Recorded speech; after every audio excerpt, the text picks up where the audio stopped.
You're just on the end, Geoffrey. This is me. Go. Okay. There you go, Geoffrey. Geoffrey, I got you some boots in the corner. Oh, Geoffrey, there you go. look, there you go. They're your old boots. They'll be Winnets, them. Winnets? They'll be Winnet Let's have a look, boots. let's I see. bet they're Winnet. Canvas boots. I had a pair of Winnets. Yeah, I did. Yeah. Yeah. They was all right. Winnets. Yeah, they were good. Geoffrey will have had a pair of Winnets right Then in what your were those you beginning. got from Northampton? Masons, weren't they? No, Were they Masons? no.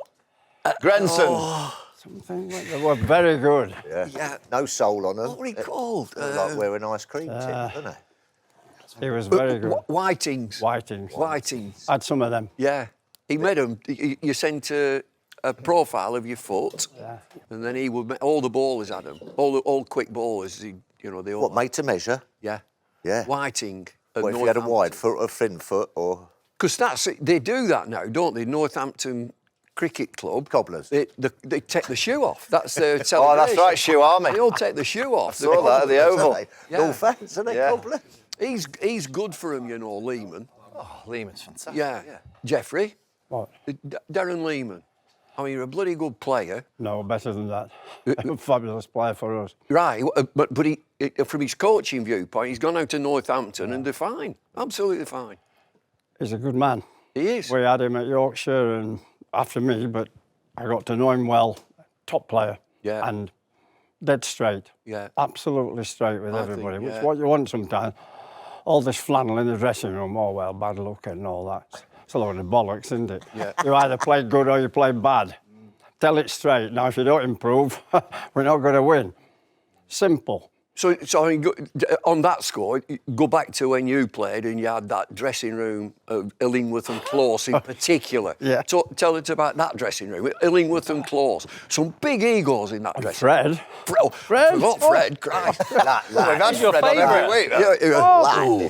Fred, players used to pop their head around the dressing room door and think we were arguing, and we were a good side, we won championships. And we weren't. We had sort of open discussion. For instance, if we had a poor morning, then people would get stuck into Fred and say, "You Bob," with some strong words. And he'd probably been out like, birding or something, and What? What, twitching? Bird watching? It was a bird. And so they'd give him some hokey pokey. Oh, yeah, they would. And there was all Ellen and everything. And, Yeah. and then he'd usually have a sleep.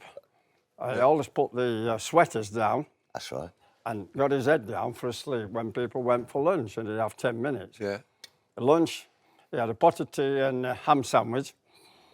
2 or 3 bites of the ham sandwich, that's all, and drunk the tea, but he never ate much. And then he'd wake up after 10 minutes, somebody'd slam the door, coming in after lunch, he'd play out with them and all of some choice words. And then we had a discussion about what we'd do afterwards. Who's going to bowl? What are you going to bowl? And that's when there was a free-for-all, until Closey suddenly said, right, that's it. Stood up. This is what we'll do. Then everybody shut up and just followed him. Because although we had a full discussion, people got at each other, when Closey's captain said, this is what we do, everybody followed. And that was the idea of a team. He makes the final decision, and he might take on board something he'd said, but he would make the final decision, and after that, you shut up and you followed. Can we just look at the attire? Immaculate. This is immaculate, Jeff. We've had some guests on that chair, but look at this. You've got Look at his tie tie on your blazer. Look at his tie. What tie's that? That's the Well, it's the England proper England. Proper England tie. I've got one of those. You haven't got one of them. No, I haven't. ODI one. ODI one. What is that? What's that? Is that the first ever one-day game? We didn't know it was going to be an international. It was that rained-off match in Melbourne. Test match, fully rained off. So he played a one-day international? Well, Do you play? we all had to play. We kept turning up in Melbourne. It kept raining. It's absolutely saturated, the outfield. 71. Pitches under covers, rained and rained. And those days, there was no television money.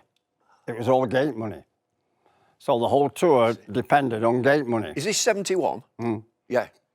And so the Australian board above me pleaded with the English board. I think Gubby Allen was out there making the decisions that could we have an extra test match? So Raymond must have been captain. Yeah. Raymond Illingworth. He wasn't asked about it or anything, and suddenly we got this one day here. The pitch had been covered, you can imagine, for like 5 days, chucking down with rain. We were all going on runs around that near the Hilton Hotel outside the ground, trying to keep fit. We were playing real tennis, you know, that game, Royal Tennis. They have one at Lord's. Colin Cowdery taught me how to play. We had some fun with that. And knocking the indoor school, nobody go outside. It kept tippling down. Yeah. And then suddenly we got to play this one day, and when they took the covers off, you can imagine it's green and juicy. And 40,000 turned up, just like that over there. Yeah. 40,000. So they got the money, yeah. Got some money, anyhow. Yeah. And then they conned our hierarchy into playing an extra test match on top. Right. Fitted another one in, come back later on and play Melbourne. So you played 6 tests? 7. 7? 7 tests. Well, when I went in 74, we played 6. We played 7. 6 tests, and before we played the first test, we played every state. Did you get the boat over there? Or was that still getting the boat No, over? we just got... Sorry, not that old.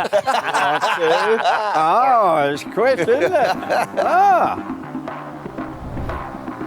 Before we get started, I'd like to thank our partners Betfair. So just hit subscribe so you don't miss an episode. Enjoy the show. If I bowled at you with an orange, you've still not got courage, because you're frightened to death. Steady now, steady. See how he turned away? Nah. I got him out twice. No. No way. No way. Boys, tell me that's a lie. They got it into their head that they're entertainers, that are Harlem Globetrotters. They're not. Go on then, Bumble, who would you rather have, Jeff or Rooty? Oh! That kid, I can soon see how he became a genius. He's one of the best commentators I've ever heard. And you binned him. I didn't bin him. Not our decision. Tuffers did. Phil did. If he don't improve, he'll be going soon. Sorry, Ruben, but you might be gone.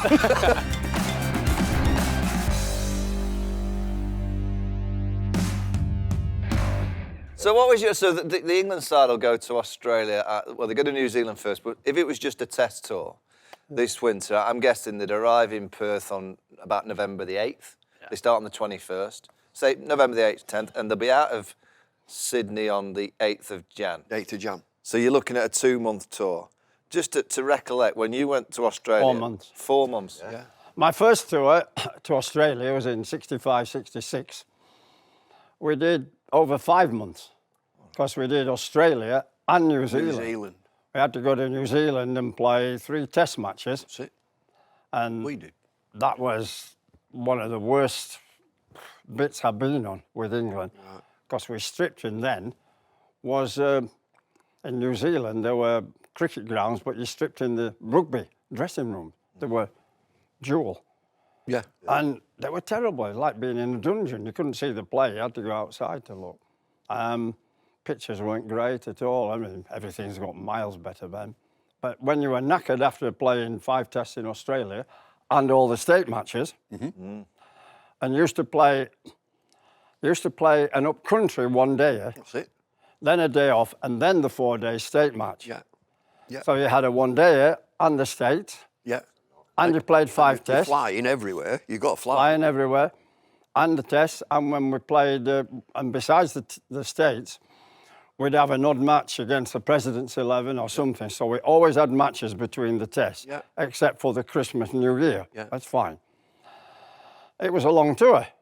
And then they shipped you off to New Zealand for another month. Yeah. And then we hadn't finished there. We had to come home through Hong Kong and play Hong Kong. I remember. I bet that was nice, though. Good spot, Hong Kong. Lovely. I got 100 at Kowloon, so it wasn't nice. In 65, Best bit of the tour. on that 65, 66, would you be wearing spectacles at that time? Yes. You not them other things, Kieran? Lenses. Kieran, No, I had wearing spectacles. specs on. What, I remember. hey, talking about Till spectacles, I was Kieran, come in 28. here, Kieran. Look at these, 28. Geoffrey. What do you reckon to these? This is Kieran Cam. This is Kieran Cam. So these have got cameras in. Have a look. Trying to put them on. Yeah, so you can film with those on, Geoffrey. You want to give a few of these to Man United forwards. Yeah, they need them. Can't find the goals. You can talk to. What do you make of the new striker they've signed, Geoffrey? He's only any good if he gets goals. Yeah. That's his job. Cisco. Like you as a batsman. Yeah. Your job, however you do it, is to make runs. His job is make runs. Doesn't matter how. Your job, if you're a bowler, take wickets. I don't want to know that you miss the bat or you bowl well. Get wickets. That's the only way you can win. I remember Brian Clough, big friend of mine, close friend, and he used to take me for, I used to go to his football matches, Forest or Derby, and then after the match, I'd go in his office. Oh, Cloughie? Yeah. And then when he finished all his jobs, we'd go home and he'd cook dinner. I've seen you on the cooking shows like you, he's a good cook. He cooked dinner for Barbara and I. And he once told me about their left full back. He kept racing up the wing, you know how they do now, they're like wingers, wing back. Overlapping, He said, young man, I pay you to stop that winger scoring. That's your first job. Occasionally you can run up the wing, but if you want to keep doing that, I'll give you a number 11 shirt. Your job was to stop the winger scoring. He said to the two centre-backs, your job, stop them scoring. And it's quite simple. Simple.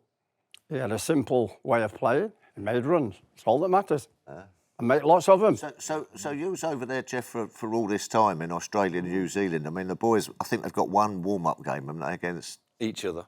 each The other, which Lions is- are there, so England are taking a Lions squad Yeah. that'll be there a bit earlier, and a few bowlers that are going to arrive a bit earlier. Madness. And then they're going to play. I think it's a Madness. 3-day game at the Wacker. Yeah. Madness. Which will turn into a 12-a-side, 14-a-side. Yeah. We Nothing on it. usually arrived in Perth and played 2 matches there. 2 state matches, 2 country before we moved on to the other part. I mean, that might have been a 71, bit- we arrived in Adelaide. That's where we started. Lovely nets at Adelaide, nice ground. Very good. And we just moved on to the States. We played in South Australia, 1 day in the state, then we went up to Victoria, up country, then the state, Sydney, up country and a state match, Brisbane, up country and a state match in Queensland, with 4 one-day matches, 4 four-day matches before we played the first test. We were same, 74, exactly We same. went to Perth, we played Western Australia and up country again, and then we played the test match. And everybody got chance to bat, bowl, get into some sort of form. And then Rhythm. we won the Ashes. Yeah. That might be a little bit too much now, perhaps, but you definitely think there should be. Well, there should be a couple they're in New more. Zealand till I think November the 3rd, playing white ball cricket, and then they'll arrive in Perth a few days after. I think I played all them games as well when I went there. Both times I went there, we played up countries and Lilac Hill and all that. No, you do, first one is Lilac Hill, isn't Yeah. it? It's like a Prime charity. But we game. played all the And states. Dennis Lilly used to charge in and He bowl did, you out. Dennis Lilly. Yeah. Doug Waters got 4 for 34 against us. Doug Waters, he was about 65. Hey, I'll Hold tell us you out on a little swing.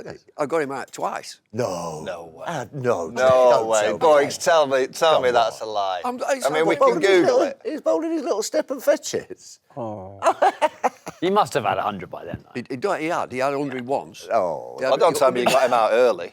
I got him out fairly early. No, you and he- didn't. I was 49. Yeah, That well, was that's that was getting out fairly then to early. a lollipop ball. He refused to go. He didn't walk, No, well, he didn't walk anyway. didn't you? I always walked. Bollocks. Once the umpire put his finger up, So he refused to go because Jeff Puller was at slip. Yeah. And he says, I'm not going. He hasn't touched it with his hands yet. He caught it in the cheeks of his arse. It was a shocking ball. He's gone to cut it, got an edge. Slip's gone like that to get out of the way, and it's trapped in his legs there, and he Lovely. produced it like that. He said, I'm not going. He hasn't not touched his it with his hands. he And made me go, the umpire. I got Wow, caught Jeff, a that ball, is out, though. 132, 139. Old Trafford, Headingley, where Old were we? Trafford. Old Trafford. And then from your Yorkshire perspective, we captained Yorkshire and Lancashire in the final game at Bramall Lane. Oh, Final what, cricket the match footy? at Bramall Lane. It should still be a cricket ground, that. Lovely. Oh, that's your other lot, isn't it? Sheffield United. I used to practice in the indoor nets there. Yeah. When I was yeah. probably 9, 10-year-old. But The it nets never- up at the top of the car park. But we haven't touched on it. So 3-day It's a strange shape. on ground. uncovered pitches. I don't know how they do it. So the uncovered pitches were brilliant for technique. developing technique, and sometimes it were a lottery. It did absolutely nothing. Other times there'd be like a boil that it'd come on for an hour, and you've got to make use of that hour, you know, with either your spinner or your quickie, and then it'll stop completely. Sometimes you put a roller on it, and it's nice. Yeah, but it developed technique. But Am I right there? How did it develop technique if it was got wet and you just bowling and just Go go ahead. through the top? And... No, ask him. I think Dickie Bird made the best comment I heard about that. He said, figures, we have bowling and batting in all areas. They should have stopped them when they stopped uncovered pitches and went on to covered pitches. Yeah. Totally different. Yeah. You play on flat pitches now all the time. Big bats, it's much easier. Yeah. When you played uncovered pitches, it was spicy, interesting. Yeah. You weren't sure what you were going to get. I agree. I can't imagine what it was. Swung, it seemed, turned. Sometimes you got a good pitch, flat, you could bat, make hundreds. But if it turned, sometimes it turned and didn't jump. So you had to learn to go with the spin, play with it. Not now. All they seem to do is sweep and reverse sweep or some funky shot. Instead of going with the spin, and you used to use your hands a lot more and your knee and go with the spin. You didn't learn that. Then the ball swung a lot more in the atmosphere. So you had to learn to watch it. You're coming in to play it, but you're not playing it, you're waiting late. Hardest thing to do is to see it early, but to wait and play it late. Hardest thing to do, you should know that. You've opened the innings enough. When it swings, you can't afford to go too early, else you're on the wrong line, aren't you, by the time it swings? I played on flat wickets, so it's all right. Hey, Phil, can't- Jeff, I don't know if you watched this show, but our resident batting expert, you would Billy? think it's Phil. Phil, can you just get your bat for me? Get your bat, because No. we've got one of the greatest technicians that's ever played the game. He points his bat. Are they your bats, by the way, Jeffrey? I'm just looking. I've seen him bat. Yeah. And What- quite, what- Not would for have been long, haven't Boys, are you all right? Can you Jeff, just they would have give been- our resident batting expert would a have been few similar, tips wouldn't they? on the basics of how to bat? no, I would waste my talent on him. No, come on. Come on. I was So pretty what is the most important thing for a young player? And he's obviously not young, but he's our resident expert. He's not side on for There's us. one ingredient above all. He's never had it and he can't find it. Yeah. It's courage. Imagine you've given me some courage, Jeff. You've given me You've given him some. some. You've given him some. What's next? He's got If I some bowl courage. at you with an orange, you've still not got courage because you're frightened to death. Well, Absolutely. you're not far wrong The there. best, if I'd have been your captain, Yeah. I'd have declared before letting you back. He'd have been happy with that. Yeah, go on, bowl an orange. Yeah, steady, Jeff. Steady now. Steady. See how he turned away? But boys, get the bat in your boys. Get on. Get the Come on, bat in your boys. hand. Now. Here, get the I'm bat. wasted on you. No, Jeffrey, do us a favour. Get that bat in your hand. You bowling at me would have been interesting. What Yeah. was your trigger, Jeff? Did you have a Jeffrey, trigger? get Everyone back in your talks about stance. it. What He am did. I I know doing? what his trigger was. Jesus. Go and get in your stance, bowl at Jeffrey. me. Give us the basics of what you require. Yes. The most important of all, when you're batting, doesn't matter, you're Viv Richards, great player, whoever you are, judgment of length. Yep. If you judge the length well, then you play forward or back to the length and you never get in trouble. You get forward when you should be back, and say a bouncy pitch like Perth used to be, you're going to get hit in the throat. You stay back when it's a balls are keeping low a bit, you're going to get done LBW. Pick the length, then the line. All right. Like off stump and around, I call that the corridor of uncertainty. Oh, but length, that's where Viv was brilliant at. Picked length so quick. And it's not just the eyes. Take Bradman. Bradman was a genius. Better than any of us by far, just for his record. But when he finished, he had his eyes checked. They were no different from anybody else. I've read a lot about Bradman, and so it was his judgment of length. And the reason he picked length so brilliantly, because when he was young, he was brought up in this house which is away from anybody else. He had to make his own entertainment, and you had this little square thing which had a water tank. Everybody's read about it, like 4 walls, a water tank there, heat of Australia. And he had this hard rubber ball, and he had a cricket stump, not a bat, 4 1/4 inches, a cricket stump like that.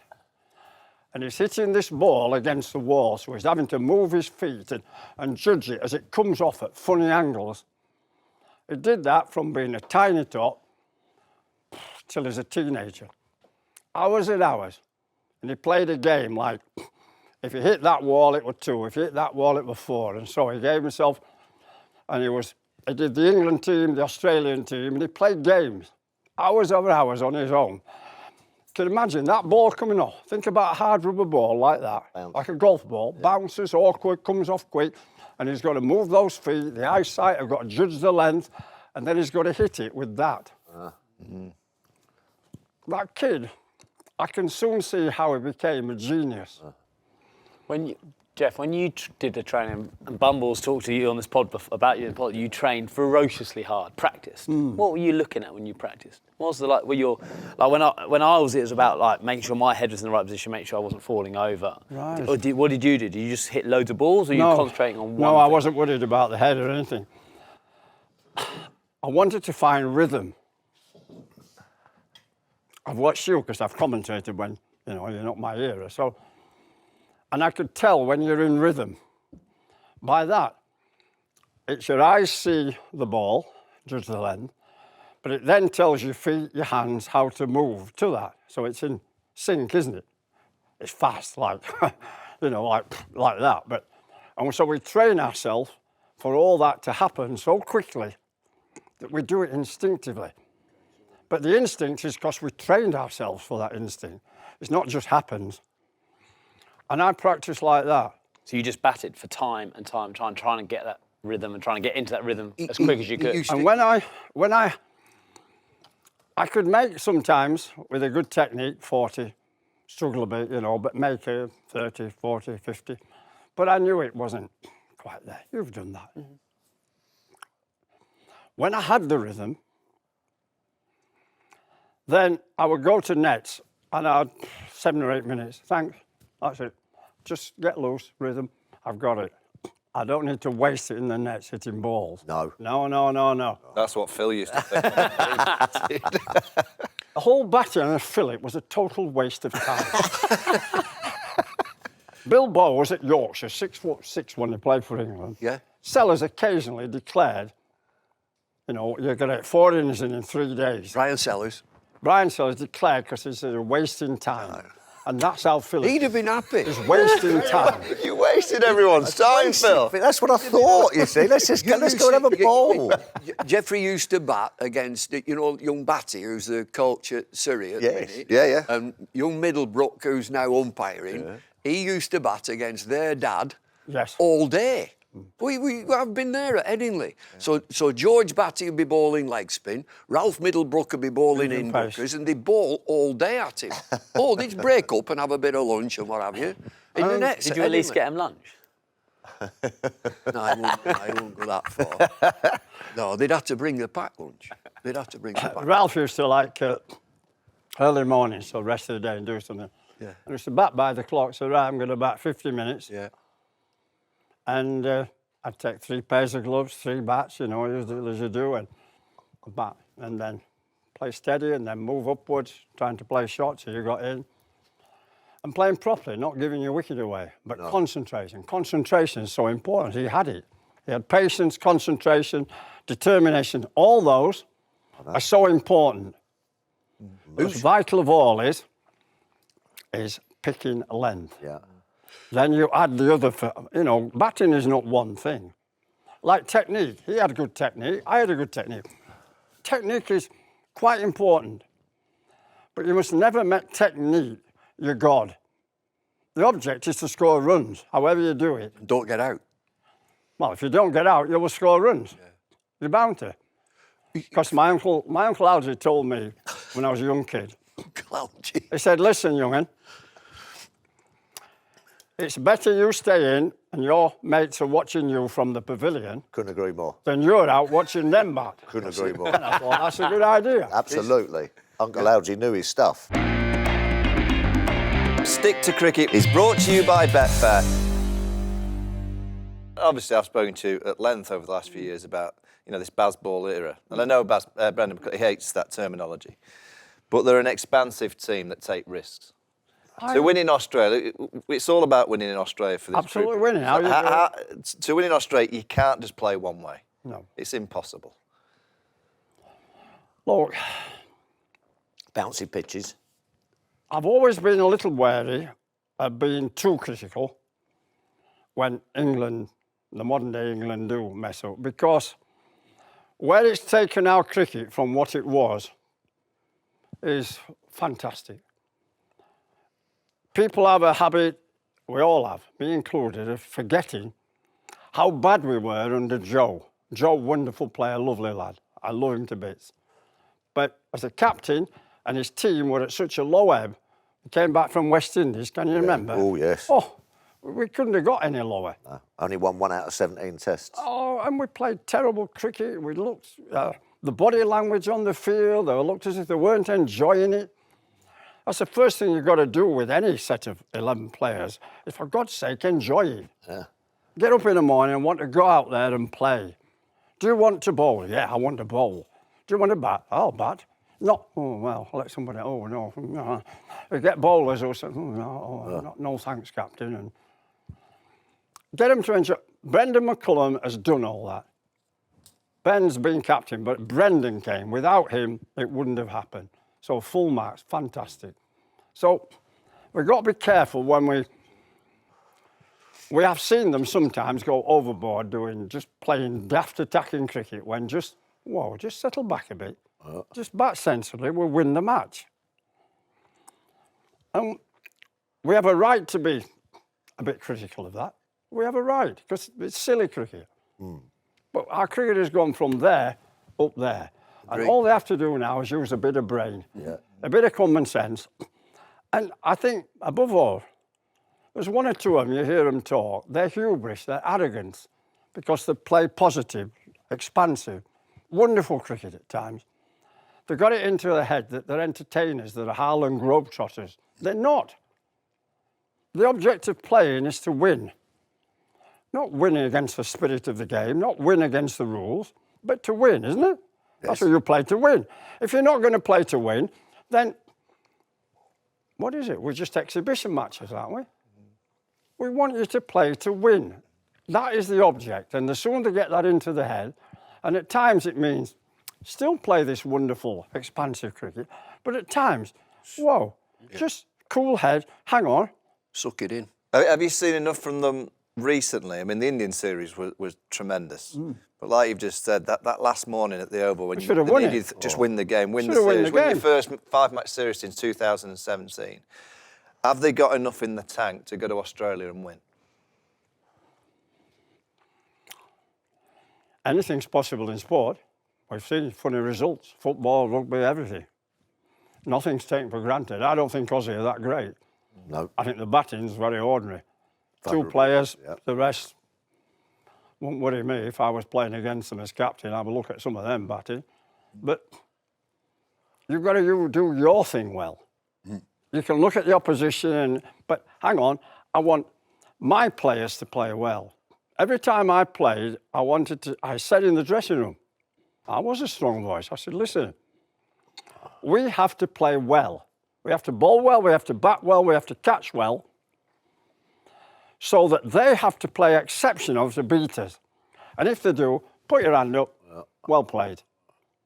But when we let them in through playing sloppy, stupid shots, bowling crap, then, sorry, you should look in the mirror and say, that's not good enough. I need to play well. Every single player, we need to play well, individually as a team. They will have to play above themselves because they've got a good bowling attack, experienced and good. Even the spinner's good. Very good bowler. But make them play exceptional. That puts them under pressure, them at home. And I've seen their their media turn when their team doesn't play well, or they're cruel to us when we go, but let me tell you. Keep them quiet. Keep them Play quiet. well. But responsibility as well, individual responsibility, team responsibility. All See comes that into lad from Surrey, what do I call him, that number 3? Pope. And then the opening batsman, the left-hander. Duckett. Talking about smacking it and whacking it and What? whoa. Just play. If it's up there, hit it. Aye. I played with some opening batsmen who played different from me. That's brilliant. You want different types of players. Can't all play like him or me. You want different types. But use your brains. I've actually said, Boyks, I've said for this England side to get, there's 2 things that will make this England side stand out and potentially be the number 1 team in the world. They need to find a great spinner. That's not easy. But I also believe that they need a Cook or a Boycott star batter at the top of the order. Definite. That's what I believe will make them into a quality side. Need a bit of glue. Listen, the best opening partnership the world has ever seen, any country, is Hobbs and Sutcliffe, Herbert Sutcliffe of Yorkshire, Jack Hobbs. They averaged 89. 89? Yeah. Jesus. Do you know the second best for England? Go on. It's Sir Jack Hobbs, Wilfred Rhodes of Yorkshire. Started at number 11. Did he? Went up to opening 38 Hey, times. chance, fellas, a chance. No, he could bat, you're useless. What was he doing at 11 then, Jeff? Well, when he started as a young kid for England, they batted him at 11, and he went down, and he finished up opening 38 times, and they averaged 62. You start to get a little bit... 62. They still hold the record at Melbourne, is it 323 for opening partnership? It's the best opening partnership in England. Wow. And Jack was the wonderful player, could caress the ball, great player, all the shots. Wilfred stayed in. And that's it, if you get a balance. We've got a left-hander who plays shots and a Wally at the other end who anybody could bowl it. Wally Hammond. Oh, no, Wally. Sorry. Wally. Who's from your commentating time, so when you've retired, who'd be the notable players? Who are the players that have really you've admired and thought he's top drawer? I know Viv, but particularly England players. Just go on England players. From your commentary time, and we'll talk about commentary in a minute. Jimmy Anderson. Yeah. Crackerjack bowler. I thought Stuart Broad was very good. Everybody talked about Jimmy, quite rightly, excellent. But Stuart Broad had magical moments when he bowled people out, And if you're the captain, when he got on he bowled people out, didn't he? Absolutely. Whoa, I watched him, I thought, this guy, I like him. I like bowlers who get wicked. He won matches, not helped, he won matches on his own, fantastic. And batters? Kevin Peterson. Me too. Yeah, and him. Yeah, right. Totally different. Yeah. But it's about your job. Your job up front is, first of all, to see off the new ball bowlers. They're the best. The best bowlers get the new ball. The best bowlers get a new ball that does more. The best bowlers get a new ball, they're fresh, and they're the best bowlers, and they get a pitch. If it's got a bit in it, you're going to get it earlier. All 3 things there. So the opening batsman, just because I was one, I'm not saying it, but the opening batsman has to set the tone for the team. If they have a good partnership, there's no way you should get bowled out. You were close to Gooch and Stewart, weren't you? I mean, they were brilliant players. Alex Stewart was a very good player. Yeah. And Gooch? Top player. Yeah. Good man as well. Yeah. Big heart. Yeah. Big heart. You've got to have some ticker. Yeah. And you've got to have a laugh. I mean, we played against those West Indies in 80. First test was Nottingham, Both first captain. Who were captain? Both. I know. Was he not good, Jeff, Beefy? Was he a great captain? I think Beefy was the best England cricketer I've ever played in. Oh, lovely, yeah. Without a shout. I thought he got the captaincy 5 years too early, too young. But he got it 29 or something, lots of experience, maturity. We're all mature, we're all different, aren't we, later?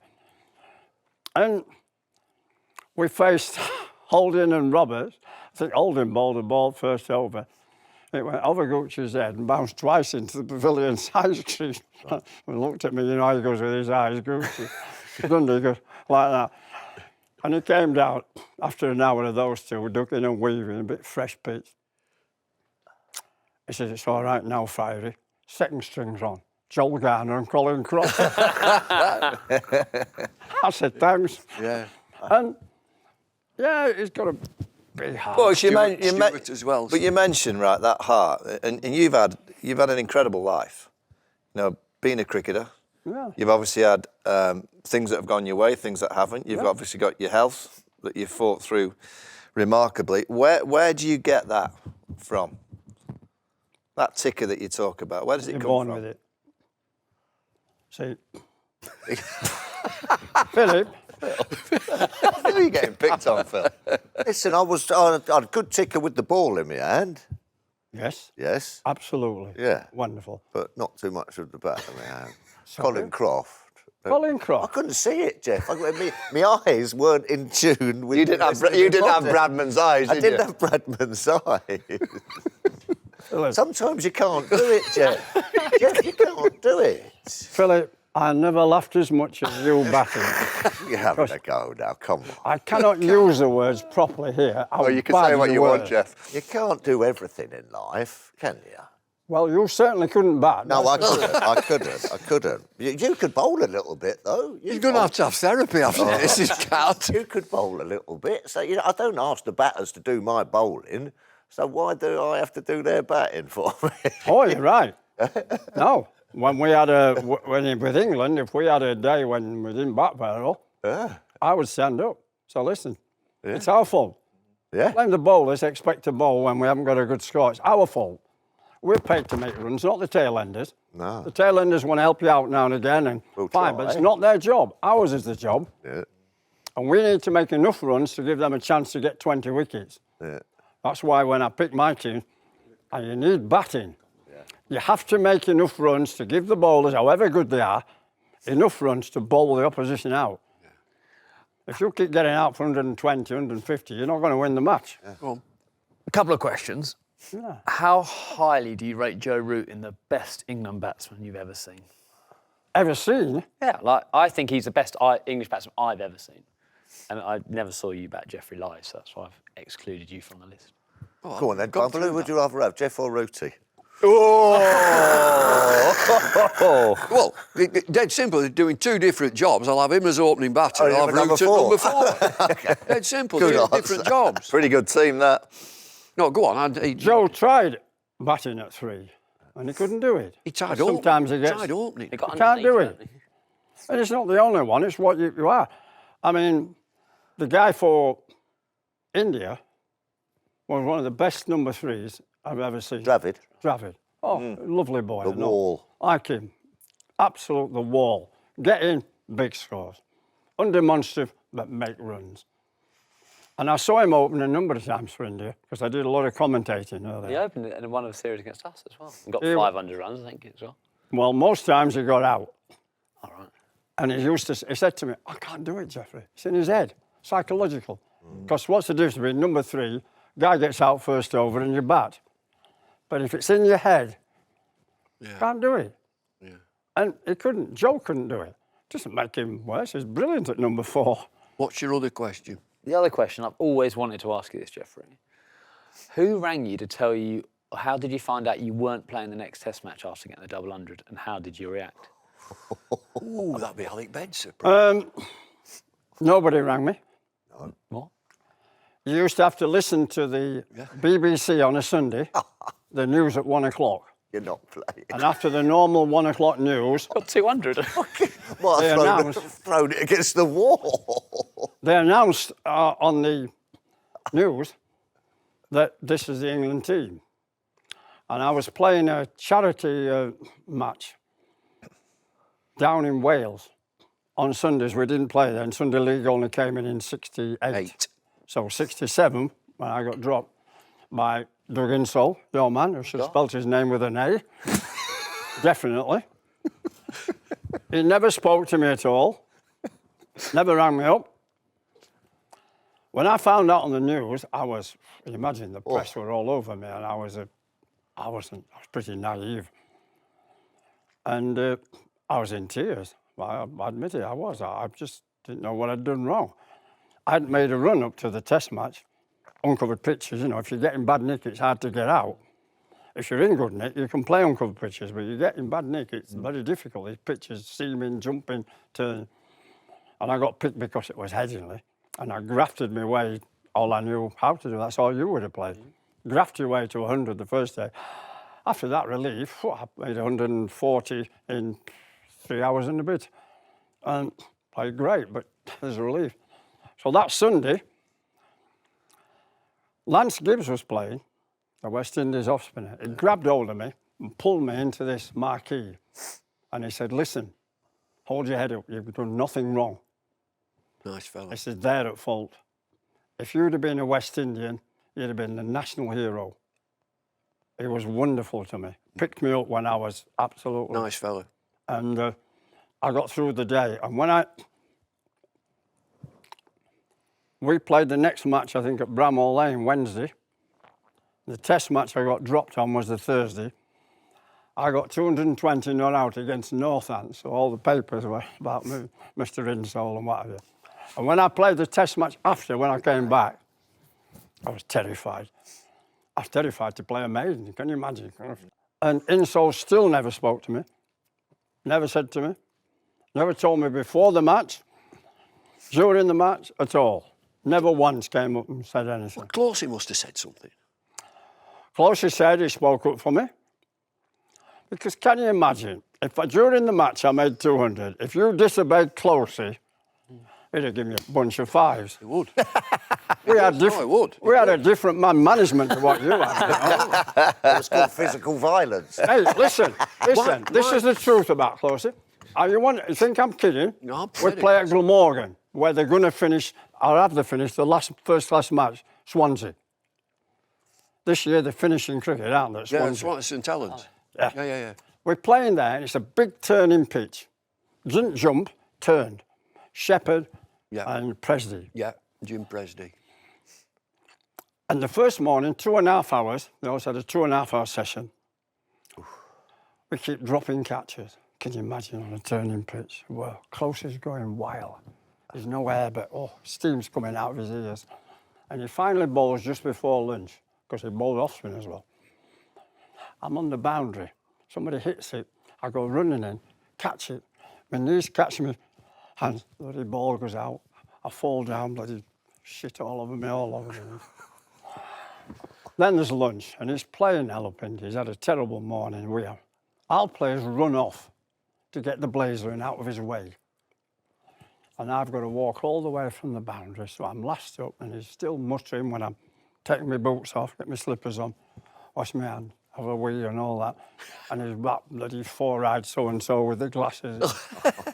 I said, listen, if I dropped as many catches as you at short leg, he'd drop 3. He shot across the dressing room, he grabbed me up there, shoved me up against the door, and my feet's off the floor doing this, and I closed my eyes as he drew his fist back. And next minute, there's Fred and Ellie pulling him off. Go get their lunch. Get me lunch. I was shivering like that. Stick to Cricket is brought to you by Betfair. He's one of the best commentators I've ever heard. Absolutely. My missus thinks he's box office. It's ridiculous that he's not commentating. And you binned him. I didn't bin him. Not our decision. Tuffers did. Tuffers did. Phil did. It was Phil's fault. What did you do it for? I didn't do it. You must have enjoyed commentary and your rapport with Agnew. I mean, he's a good mate, isn't he? Agnew's a great mate. Yeah, I loved it. This week, I didn't know you were coming today. This week, I'm in a pub, and a bloke come, he said, I know who you are. He said, you're cricket and so on. He said, you won't like this. He said, I think it's a disgrace that Geoffrey Boycott is not on commentary, and I know exactly why. He said, it's John Agnew that shafted him. He said, they've never got on. I said, let me stop you there.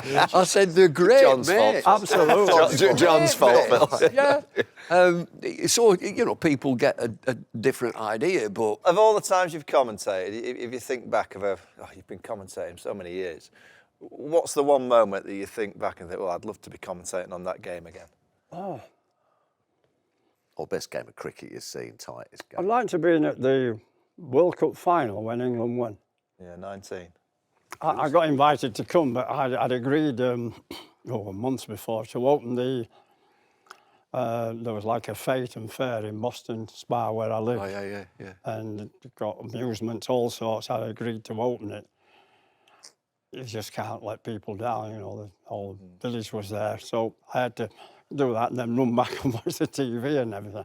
I'd like to be on there, especially that one special over. Is it When he bowled the first ball a wide and he's only got 6, oh my God. Oh, the first ball a wide, he bowled in 6 balls, a special over. Yeah. Oh my God. You know the best time that we worked for Channel 5 and CMS for many years. The and that Indian that I'll left tell you what handed. the best time was at the Oval. Do you remember when you and Aggers were on air and Aggers got that letter out? Oh, the wind-up. Yeah, you're taking a rise. You've not got 100 hundreds, it's 99. Nothing. Yeah, 100 was in Faisalabad. Yeah. But I said, it can't be in Pakistan. And what about I that told him if time? he keeps on, he's not getting invitations. He said he's got invitation. Is that true? That I mean, it's a fantastic story about the Saturday guest, which was incredibly Alice Cooper, the rock star. And he's come with his publicist, his manager and his missus. Geoffrey's gone for his lunch and Agnew's interviewing Alice Cooper. He comes back into the commentary box and, Geoffrey, you're just in time, can I introduce you to Alice Cooper? And he turns around and shakes hands with his missus.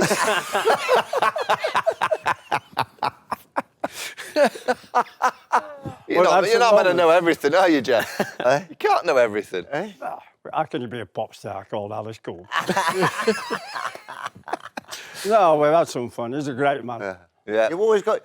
one thing I noticed, I've done a little bit of commentary just off and on with TMS. But you mean off and on? Off and on, you're a 20 stalwart, years. man. No, but with Stalwart. With Geoffrey. All right, okay. And you always had a great... You're always talking about technique, and I think that sometimes people perhaps got the wrong sort of impression of that. It wasn't to have a go at the lad, you know what I mean? If you haven't seen someone, you talk about how they go about their game and everything. And a couple of times, I can remember Jeff going, oh, well, if he don't get his back foot there and his elbow's too high and his head's over there, he's going to nick off the second slip. 2 balls later, nicks off the sixth. Yeah. You know what I See mean? it happening. Yeah. See, I worked on TMS for a long time with Fred, and I think Fred was fabulous. I mean, he could be outrageous. Outrageous, Fred. Give us the Fred line at Headingley for Neil Mallender, bowled for England. There are some great bowlers have run in from that Kirkstall Lane end, and he's not fucking one of them. He had 2 wickets at that stage, didn't he? He did. He got a 5, I think, eventually. I played in that game. Yeah. Fred was a wonderful bowler. Brilliant bowler. Oh, people often... We're so sucked into watching television. It's a brilliant medium, isn't it? And whatever we see on television, we think that's the best there's ever been. And the great players of soccer, rugby, cricket, whatever, there's no pictures of them hardly, very little. Because television... And in black and white, the old ones. And grainy, wasn't it? Yeah. And so we tend to think that everything we see of the modern age, the last 20 years, is the best ever. Yeah. Of course there's been some good players, as good as the past, but they tend to think everything today. And you can't tell them. You haven't seen... Fred, the first to 300 Test match wicket just speaks for itself. If you look at the figures, he got his wickets at 21. Jimmy, who we rate as a great bowler today, and he is, got his at 26. Jimmy's strike rate was 56 balls. Fred's is 49. 49. Yeah. And so, okay, different eras today. We've got different pitches, different bats. And you look at eras, yes, it is different. Different balls. Everything's different. But if you want a yardstick to judge, and it's like the greatest bowler ever is probably Sydney Francis Barnes. SF Barnes. And most people go, the LV, never heard of it. you've got to look at and read your history. Not just read the figures either, because you can get a 15-year-old, boy or girl, and can put all the figures out for you and tell you, oh, they're the best because they've got the best figures. It's not just that. You've got to look at what people said in their era. The best batsman in the world at the time Sydney Francis Barnes was bowling is an Australian called Clem Hill. Sydney, there's a stand, Clem Hill stand. I've got names on them, but Clem Hill has a stand. And he wrote that Barnes is by far away the best bowler. He bowled like Jimmy, about fast medium, tall, very tall he was, big hands, and he bowled swingers and cutters. And he just bowled people out. He bowled the South Africans out, they weren't quite as good. Did Fred, in test matches, I can't recall, was he on uncovered pitches or were they all covered? Well, in England, No, they they'd were be uncovered pitches Uncovered. because Jim Laker got his 19 at Old Trafford on a damp pitch. But as you said, when you played abroad, South Africa, Australia places, they were covered, yeah. Covered, but you might get a difference because it didn't rain. Yeah.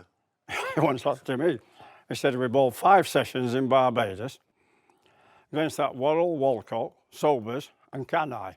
We didn't get a wicket. I said, well, I'm not surprised against that lot. And he said, it's not like bowling against Zimbabwe, is it? Yeah. He was funny, Fred. He'd just say he'd get 5 for every match. I got 5 for every match. And he'd go through it all. He said, well, I get the openers out when I got a new ball. He said, he'd bring me back, I'll get middle order 1.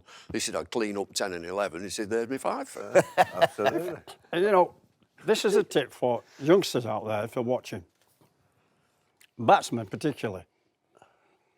When I was playing, when I was coming up as a youngster, I wanted to improve all the time. Young kid, just getting the outside. I went to Fred, Raymond Illingworth, Closey, bowlers, asked them what they thought of my batting. Yeah.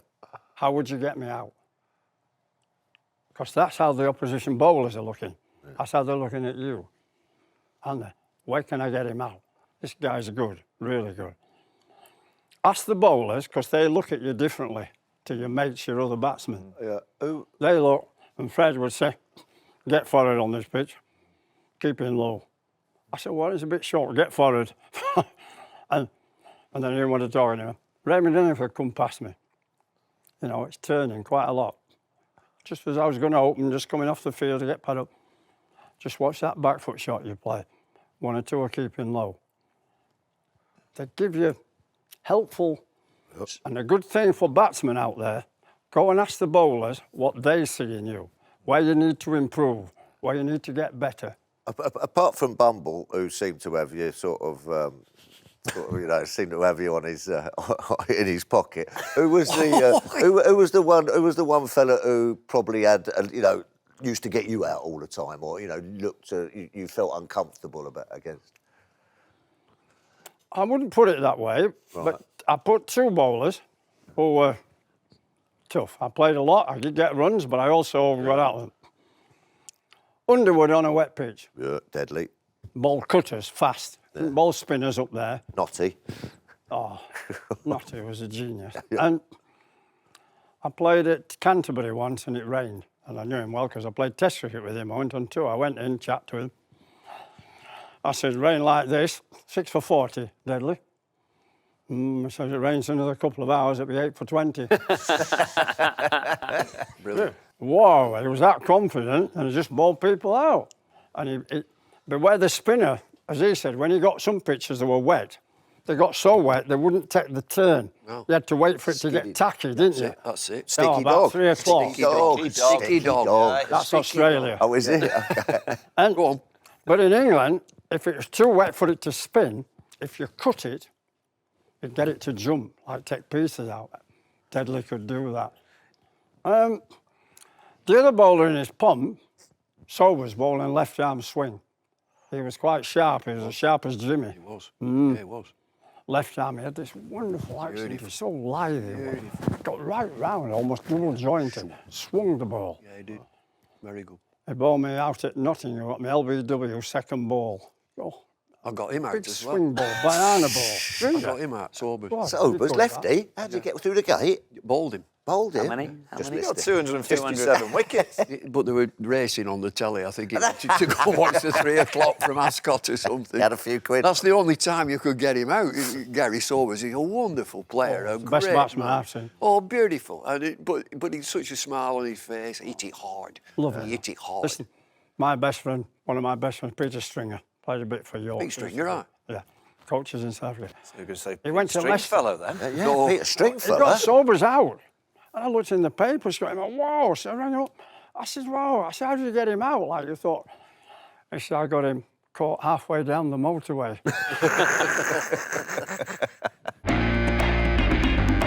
Stick to Cricket is brought to you by Betfair. What you got on your card? Right, boys, we're going to finish with it's community questions. We've had some questions sent in, and we're going to do it with our hats on. Can we, Kieran? Hats? We're all going to come on. wear. Jeffrey, get your hat on. Oh, brilliant. Yeah, come on. I'm my own. Yeah, Come on, Thank let's you. Lovely. Get your hats on, lads. Oh, he's There you lovely. go. hats, These are nice, these, aren't they? Panama's, are they? Yeah, these are all for Jeffrey. Right, Jeffrey, this first question is, what do you dislike most about the modern game? Big bats. Big bats, too many sixes, they're becoming ordinary. It should be a special shot. But no, it's just becoming to a penny now. So you'd reduce the size of the bats? Be interesting to see the players today have a match where they have to bat with 2 pound 4 ounce bats like we did. Yeah, keep See it how up they there. do. Yeah. But the other thing about that is, from our time, the boundaries in. We used to use the whole pitch. There wasn't a boundary rope. So the boundaries in to encourage big bats to hit Health and sixes. safety with the digital advertising boards. I know, but come on. Health and safety, my arse. Cricket should be more important than advertising. Yeah, Yeah, I'm with you. absolutely. By the way, the hat suits you, Dave. Health and safety. Like a hat. Yeah. Next question. Go on. Who do you think are the best 5 opening batters of all time? Jack Hobbs, W.G. Grace. Ooh, got WG in. I have to. I mean, look, just look at his figures and everything. He played in underarm, round arm, and overarm. He played in all eras. He got zillions. You'll bring When that back pitches were under. terrible, you talk about pebbles in them and get wicked. ball jumping at you, and courage. Yeah. You've got to look at this. He got little 20-odd hundreds when had anybody got Legs hundreds. that, Yeah. don't it? No. Doctor, those two. wasn't he? He was a doctor, wasn't he? Was he a doctor or a Those physician? two.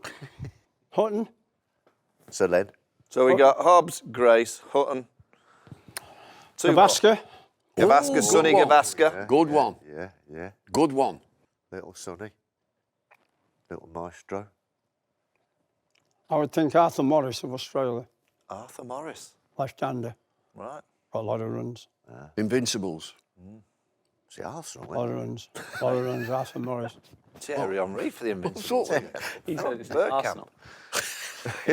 None of 2000, these whatever boys. they were. None of these boys. None of the youngsters. None of the youngsters get in. Oh, I'd take his cover drive anytime. Oh my! Aesthetic and beautiful. Lovely cover. Which shot are you Got me out a taking few from him? times. I had one. I had a cut. You did his cut shot. He cut. And he were good here. Cookie were good at... No, he wasn't. If I had to take anything, it was his mind. Right. Didn't have any shots. Strong mind. Yeah, I nothing. agree. In, nothing in Wrong it. Nothing. Absolutely. No, only in it. Every Last two, like, come on, we're on a time here. Right. Jeffrey's got to go out this afternoon. Who is your favourite cricketer that is currently playing? Oh, currently playing? Yeah, current player. Who's your favourite? Oh, Go on and choose one. I don't know about that. Currently playing. Little ducky. You've got a reason. I like Gill, Shubman Gill. Jadeja. Oh, rock what a good... star, yeah. Oh, I love it. I've always liked. Yeah. I don't know him. I've never met him. Oh, what a good He's always answer. in the game. Ball's left arm spin.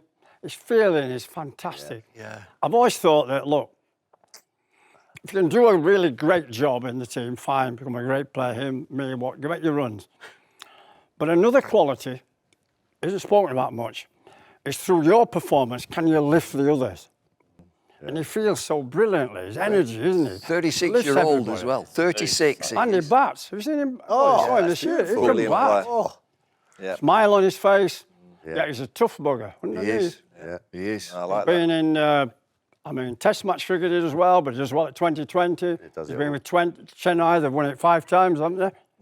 You'll be right. Them and Mumbai have won it 5 each, I think. Yeah. He's a top player and does everything I like about energy, smiles, tough though underneath, competitive. It feels brilliantly. Yeah. The last question, Boyks, and it's come from Ruben Amorim. That's his Who's name. that? He said, have you got any advice for him? That's what it says. Yeah. My friend again, Brian Clough, told me to build a team, goalkeeper, centre half, centre forward are the spine. They have to be the top 3 players. We haven't got centre halves. One's a Cartos, been with her 5 years, hasn't he? Staying on for the money. What about the goalie? Decide one. We just bought another centre half, 40 odd million. Why do Bayern Munich want to let go a player? Bayern Munich's one of the best teams in the world. There's something not right. I bought him for 40 odd million. And the goalkeeper, you're kidding me. You're kidding me, he's not good enough. And centre forward, we bought a young kid. We don't know if he's any good. So there you are, the spine of the team. It's all big question mark, isn't it? Simple. I think Ruben will be happy with that. I don't know if he'll take note, but it's true. If he don't improve, he'll be going soon. Sorry, Ruben, but you might be gone. Might be gone by the time the show goes out. Boyks, thanks for coming on. Brilliant. Brilliant. Thank you for having me. Well done. I'm sorry I'm chewing gum, but I must say, I've had 2 lots of cancer of the throat. Yep. I've no saliva glands. I get dry. Yep. I can't really speak, so chewing gum helps me just lubricate my mouth so I could talk. And it has affected my voice, the 2 operations. Great to see you. Great to see you. Brilliant. So, Jeff,